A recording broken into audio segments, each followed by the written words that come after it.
How deep this snow is. Even with my snowshoes, it's going up to my kneecap.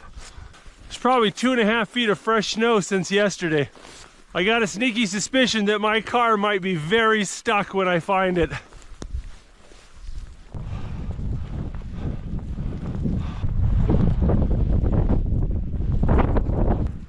I think I got some digging to do.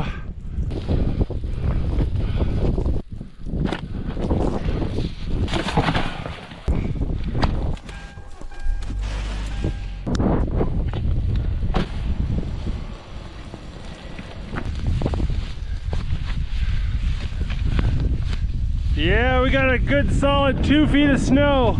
And I've got about 100 yards of unplowed road to go. That's gonna be tricky.